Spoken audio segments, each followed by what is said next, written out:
नमस्कार मु पुणी नहीं आसली मोर सेकेंड ब्लॉग को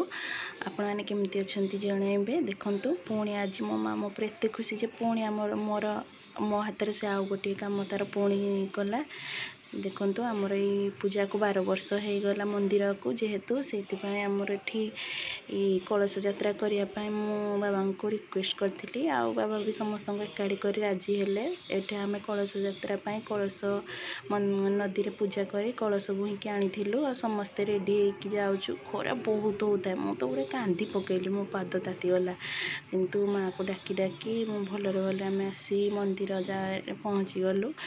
एत खरा बापरे एटा तो आज ब्लॉग नहीं एटा हूँ चैत्र मास और ब्लॉग तो मुझे पोस्ट लेट्रे कली मो यूट्यूब चैनल जेहेतु खोली नी तो मत टे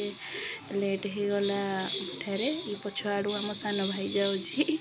आ समस्त देखु केमती सब माँ बाहरी आसछंती ता पानी कलश नहीं कि से पानी रे रखा आ माँ पाखे पूजा हम मु तो बहुत खुशी जे मो द्वारा माँ पुणी गोटे कम तार गला मुझे जी भल पाए से मत से भल पाए देखु पुणी नंद बाबा मु रेडी हो गलु मार आउ गोटे यज्ञ बसवाई आठे देखु मंदिर पाखे गोटे पुओ अच्छी आमर देखु ये पूजा चलती माँ भी माँ को पूजा कर सब चली व्यस्त अच्छा आठी नंद बाबू मु सब रेडी कर देखु माँ तो तुम आप सामने अच्छी माँ पाक जी भी आसी कहीं भी फेरी ना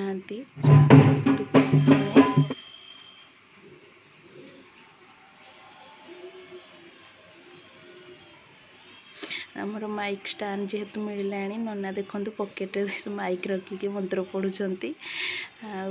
से मत बहुत हस लगुए आठी पूजा बहुत भलरे भलरे हो गला एवं आम सब मिसिकी फोटो उठेलु से पूरा 4टा बजे भोक तो छाड़ते एत खुशी भोक भी लगला बबुल मस्त फोटो उठी समस्ते बहुत खुशी देखु माँ के सुंदर सज हो प्लीज लाइक एंड सब्सक्राइब करदे रही नमस्कार।